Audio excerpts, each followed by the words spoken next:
ata i hynë për të bërë një pastrim radikal dhe me shpresë që hoqën një pjesë të stomakut, me shpresë që unë do t'i kaloja të gjitha gjërat më pas, duke bërë maksimumin e një gjëje, se pa pritur ishte edhe një rast studimor për ta.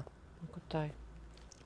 Sigurisht mos më thanë asgjë mbas 9 orëve që unë Ti u zgjove. Kur u zgjova unë e pash veten, jo i qepur, po e kapsuluar, e kapur me kapsa metalike. Wow.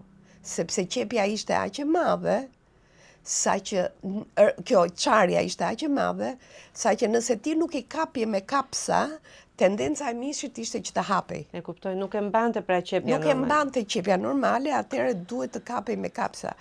Do me thënë, unë e pash veten si ato personazhet e filmave, ke parë këto filmat horror, ku ti pa pritur gjëndesh me ca tuba, gjëndesh me një gjë, dhe gjëndesh me ca fytyra që kur fillon t'i vjen në vete, ti thua, wow, ku jam?